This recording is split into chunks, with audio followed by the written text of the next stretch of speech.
Bueno, hoy vamos a hablar del traumatismo de tórax. Primero, hay cosas importantes para tener en cuenta, que es la segunda causa de muerte luego del TEC, que suele aparecer en el contexto de un politraumatismo. Frecuentemente se da por accidentes viales y maltrato o agresión, pero vamos a hablar de, las causas más frecuentes de acuerdo a su edad después. Presenta picos de incidencia de 8 a 9 años y de 14 a 15 años, y lo que genera más frecuentemente es contusión pulmonar y seguida de fracturas costales, neumotórax simple y hemotórax. En el 80% de los traumas de tórax van a ser cerrados por la elasticidad de la caja torácica que tiene la edad pediátrica y la transmisión de golpe que se hace directamente a los órganos internos. Por eso justamente lo más frecuente es la contusión pulmonar. Los niños con traumatismos torácicos frecuentemente van a tener entonces lesiones extratorácicas que requieren un tratamiento inmediato porque pueden comprometer la vida, lo que conduce a un retraso en el diagnóstico de las lesiones torácicas. Entonces, los traumas torácicos tienen que ser evaluados siempre, en realidad siempre en las emergencias tenemos, o politraumatismos, hacer una evaluación primaria y una evaluación secundaria. La evaluación primaria, lo importante es que hagamos esta evaluación para poder identificar aquellas lesiones que van a tener riesgo vital inminente y podamos resolverlo rápidamente. Entonces, como siempre explicamos en todas las clases de la emergencia, primero realizamos la evaluación de la vía aérea, lo hablamos primero como en realidad, hacemos primero el triángulo de evaluación pediátrica. Hablamos del aspecto, la respiración y la circulación, como siempre hablamos. Y ahí vamos a ver la permeabilidad de la vía aérea, vamos a inmovilizar el cuello, posteriormente a eso vamos a evaluar la función del sistema respiratorio con el fin de descartar los signos de insuficiencia ventilatoria grave, y vamos a evaluar el sistema circulatorio para detectar signos de shock en consecuencia, por ejemplo, de un hemotórax masivo, en este caso o en esta clase, taponamiento cardíaco y rotura de grandes vasos. En la evaluación primaria tenemos que detectar estas causas en específico en esta clase. Las lesiones de riesgo vital inminente, que van a ser la obstrucción de vías respiratorias, neumotórax a tensión abierto, taponamiento cardíaco, neumotórax a tensión o neumotórax abierto, perdón, taponamiento cardíaco, bolet costal y hemotórax masivo. Después tenemos las lesiones con riesgo potencial de vida, que son la contusión pulmonar, la contusión cardíaca, la rotura diafragmática, la rotura esofágica y la rotura traqueal. Y las lesiones sin riesgo vital, como el neumotórax simple, el hemotórax simple, la fractura costal, escapular y de clavícula. Y luego de que hagamos la evaluación primaria y veamos que no hay riesgo vital inminente, podemos hacer la evaluación secundaria, y en este caso hacemos la historia clínica extensa, una exploración minuciosa del examen físico, luego de haber resolvido justamente esas cosas. Bueno, el triángulo de evaluación pediátrica, como hablamos siempre, hablamos del aspecto del paciente, la circulación y la respiración. Y específicamente para detectar lo más frecuente en el traumatismo torácico, vamos a hablar las constantes, la frecuencia cardíaca, la frecuencia respiratoria, la saturación. Vamos a hacer la inspección de la caja torácica y los movimientos respiratorios. En ese caso vamos a ver si hay heridas penetrantes o no, si hay hematomas, si hay abrasiones o si encontramos en el cuello, por ejemplo, ingurgitación yugular. A la palpación podemos detectar enfisema subcutáneo, fracturas, deformidades y desplazamiento de la tráquea, que ya vamos a ver qué vemos en cada patología en específico. A la auscultación vamos a hablar los ruidos cardíacos, y en ese caso podemos detectar arritmias cardíacas y soplo de nueva aparición.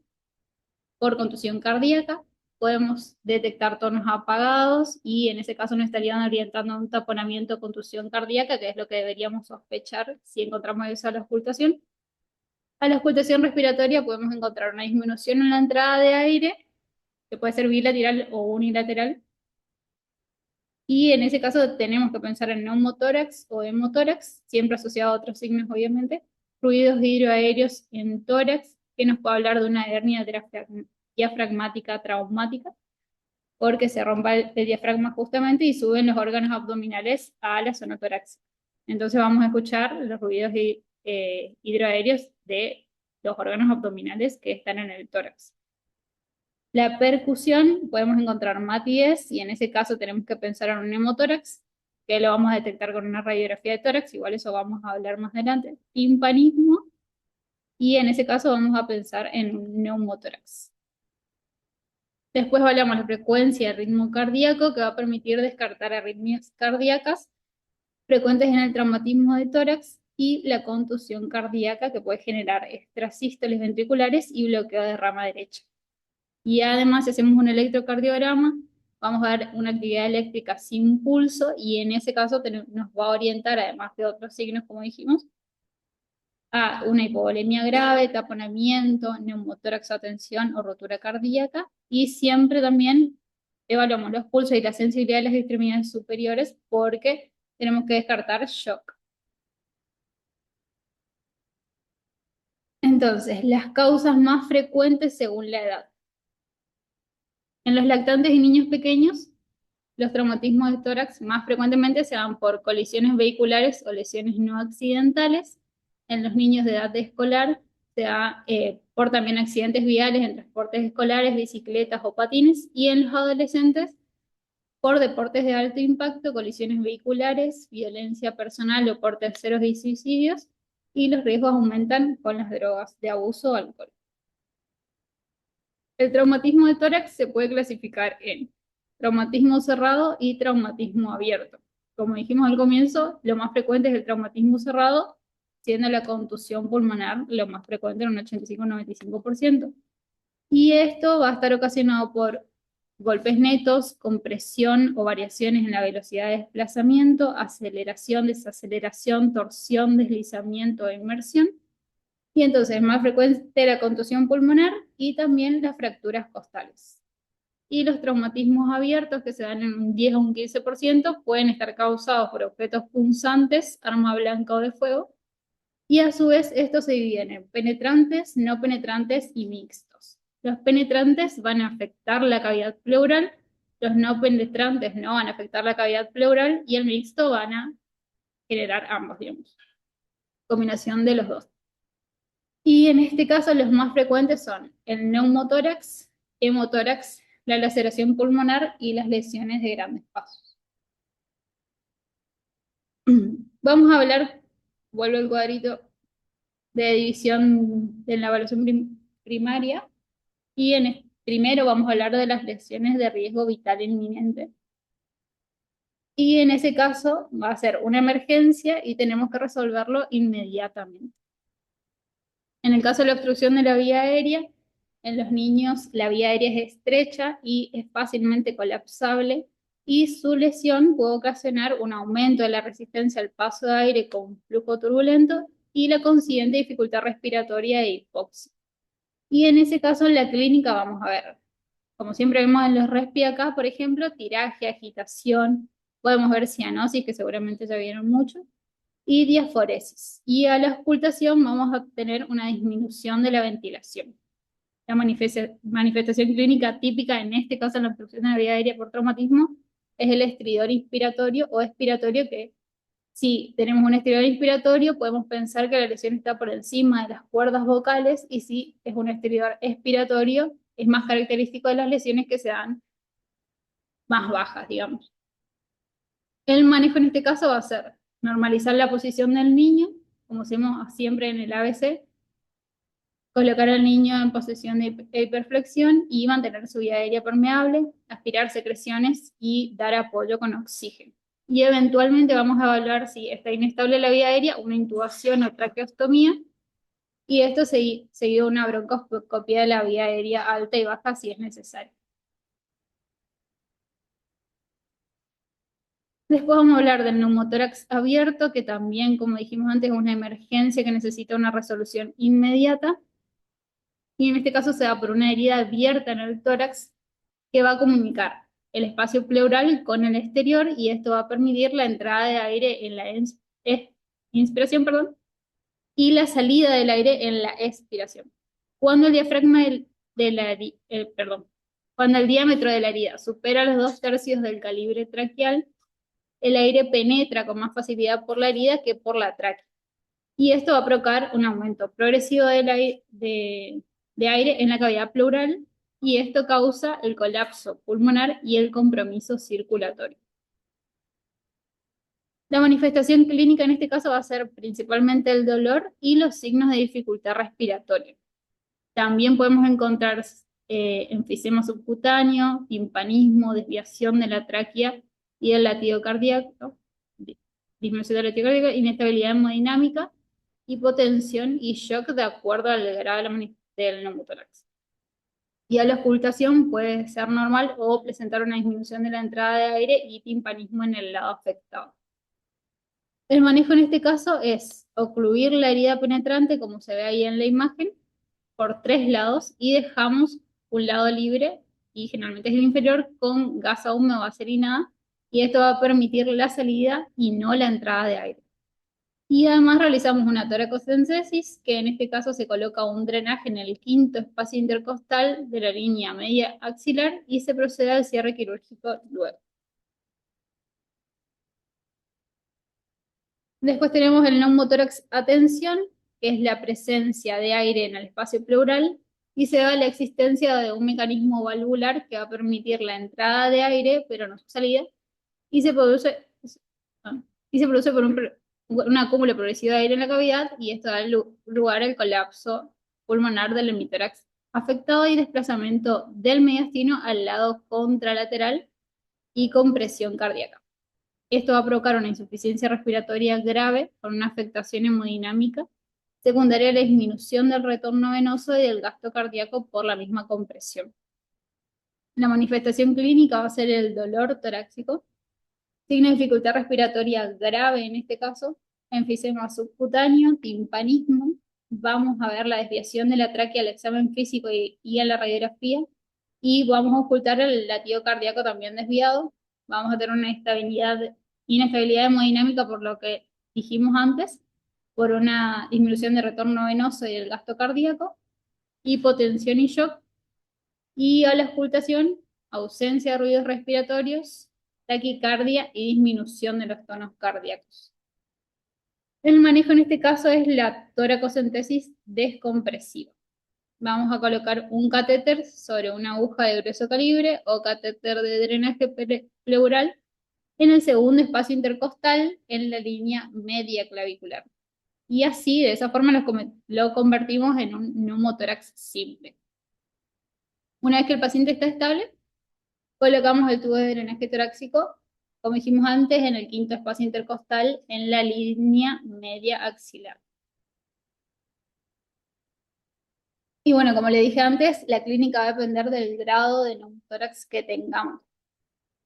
Si tenemos un neumotórax de grado 1, vamos a tener una clínica quizás más leve, y lo vamos a identificar en la radiografía. Podemos tener los ruidos a la ocultación disminuida, pero no tan marcada como vamos a tener, como dijimos, en un neumotórax atención, que incluso está desviada en la ocultación los ruidos cardíacos. Y se caracteriza en la radiografía un neumotórax de grado 1 porque está fuera de la línea media clavicular, la línea que nosotros vemos ahí sería la línea pleural que no se debería ver, y esto estaría ocupado por ahí. En un neumotórax grado 2 va a estar sobre la línea media clavicular, y en el grado 3 va a estar por dentro de la línea media clavicular, y eso nos habla de la afectación pulmonar que vamos a tener.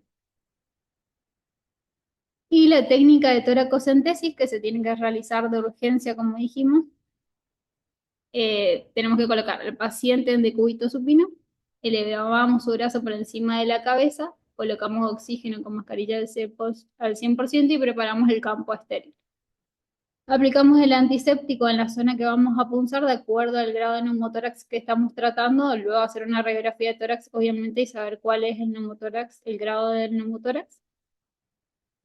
Y infiltramos el tejido subcutáneo con anestesia local para el dolor, introducimos la aguja, conectamos a una llave de 3 pasos y una jeringuilla con suero, y pinchamos en el segundo espacio intercostal, en el caso del neumotórax atención, en la línea media clavicular en un ángulo de 90 grados. Apoyamos sobre el borde superior de la costilla inferior y aspiramos mientras se introduce.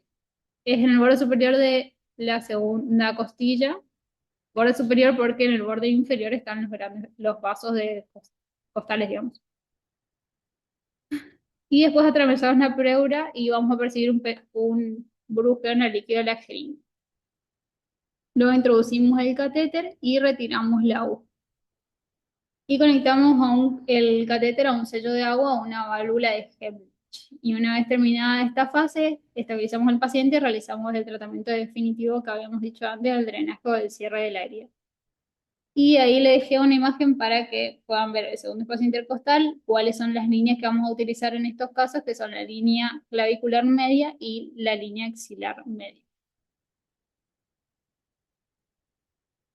Después tenemos el taponamiento cardíaco, que produce una compresión cardíaca por acumulación de sangre en el pericardio. Y esto va a generar ligeros incrementos de presión intrapericárdica hasta un cuadro de dificultad en el llenado ventricular con descenso del gasto cardíaco y shock cardiogénico. A medida que aumenta la cantidad de sangre que está ubicada en ese espacio pericárdico, como este espacio es inextensible, va a aumentar la presión y se va a comprometer el llenado diastólico y la normal eyección ventricular. Y entonces vamos a tener como manifestación clínica la triada de Beck, que es ingurgitación yugular, hipotensión refractaria a líquidos y los tonos cardíacos apagados. Además podemos tener un pulso paradójico y la actividad eléctrica sin pulso, palidez, taquicardia, ruidos cardíacos alejados como dijimos antes, disminución de la presión arterial por justamente la disminución del gasto cardíaco y extremidades frías. Y tenemos que tener en cuenta que si hay hipovolemia, podemos no evidenciar la ingurgitación yugular. El diagnóstico se hace, aparte de con la clínica, con un ecocardiograma, que nos va a informar el derrame pericárdico, o si no, podemos pensarlo en una radiografía de tórax con un agrandamiento de la silueta cardíaca. Y el manejo es una pericardiocentesis evacuadora y el soporte hemodinámico. La pericardiocentesis se realiza a nivel de la región subsifoidea con inclinación de 45 grados respecto al tórax y esta va a estar dirigida a la línea media clavicular izquierda. Si no resuelve con esta técnica, tenemos que hacer una toracotomía y una creación de ventana pericárdica.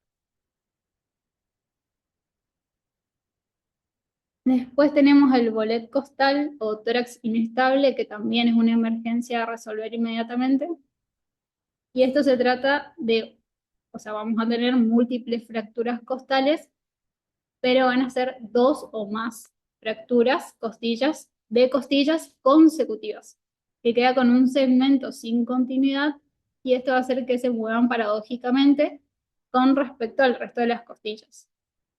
El segmento que está fracturado se va a retraer en la inspiración y se va a expandir en la expiración y esto va a producir una ineficaz expansión torácica, que junto con la contusión pulmonar secundaria, que está asociada en un 80% en estos casos, provoca hipoxia, desarrollo de atelectasias e insuficiencia respiratoria de carácter progresivo.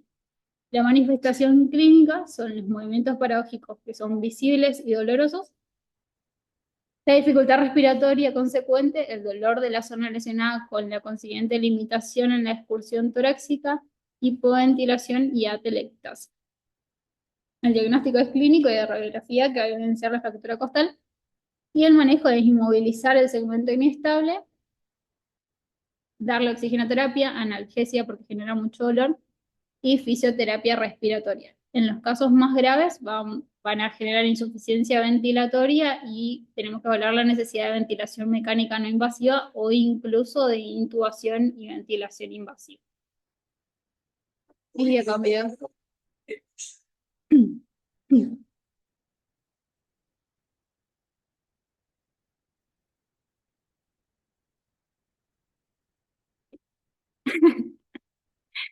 Después tenemos el hemotórax. Después tenemos el hemotórax masivo, que también es una emergencia de resolución inmediata, que va a ser generado por una acumulación de sangre en el espacio pleural, que puede ser generado por lesiones de las arterias intercostales o mamarias, o por lesiones importantes en el pulmón por trauma penetrante, que es la situación más frecuente, o fracturas costales en traumas cerrados. La sangre acumulada puede ser de gran magnitud, un 30-40% de la volemia y generar consecuentemente shock hipovolémico.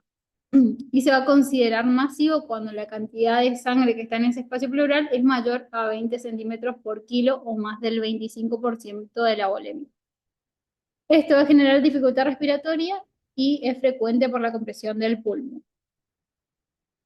Una manifestación clínica generalmente está asociado el shock con ausencia de ruidos respiratorios o matidez de la percusión en el lado del tórax afectado.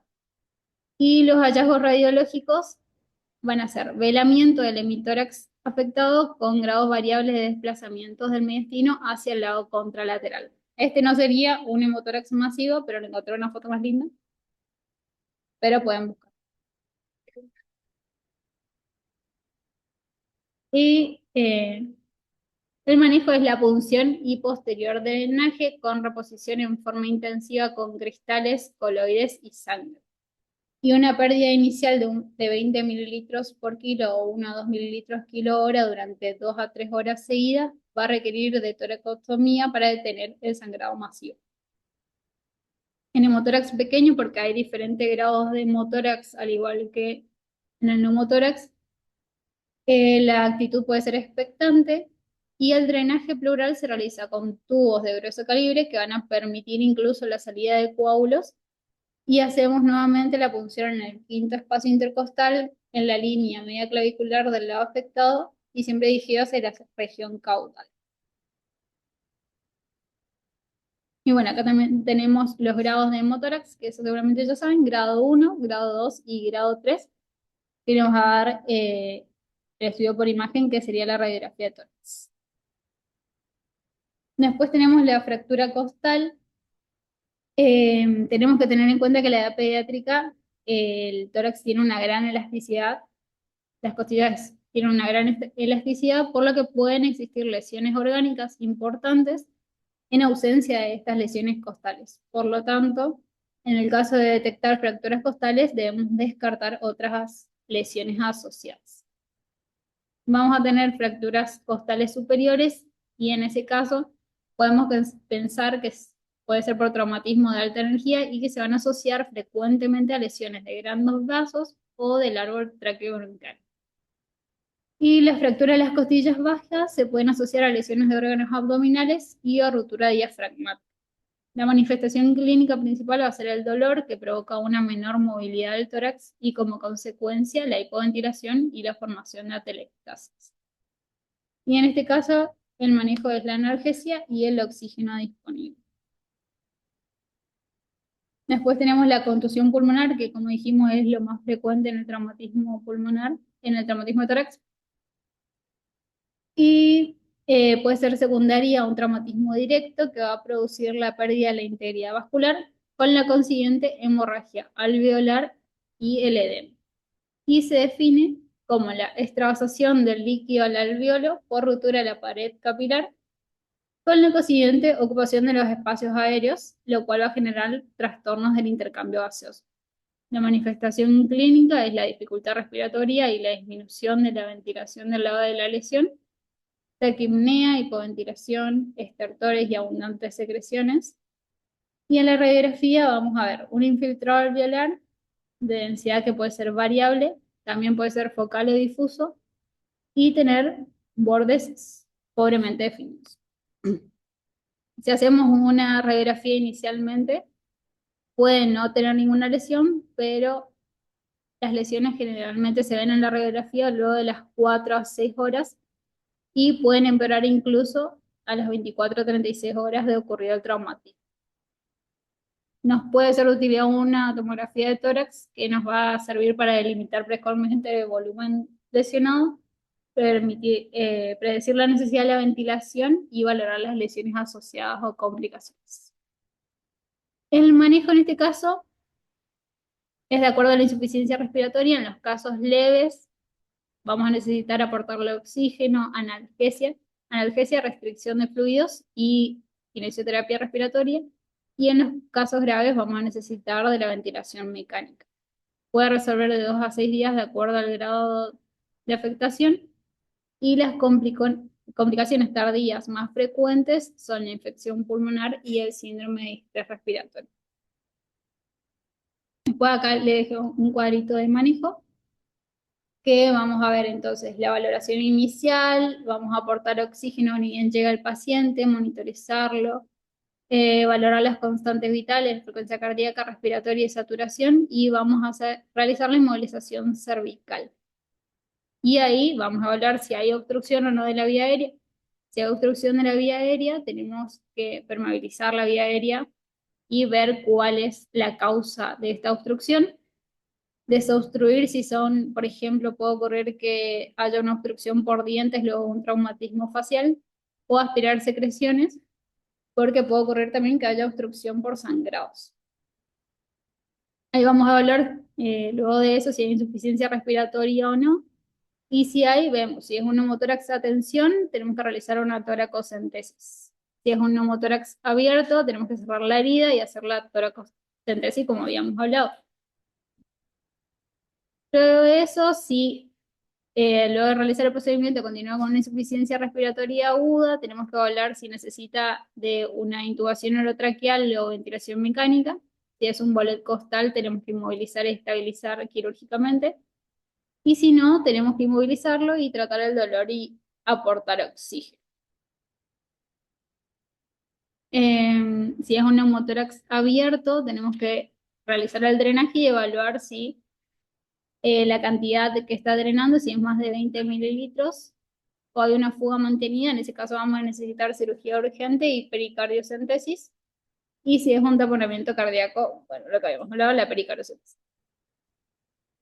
Bueno, y después si no tiene obstrucción de la vía aérea, aportamos oxígeno, descartamos la insuficiencia respiratoria. Tenemos que evaluar también que no tenga shock y hacer luego de haber descartado todo eso la valoración secundaria y solicitar las pruebas complementarias pertinentes. La bibliografía y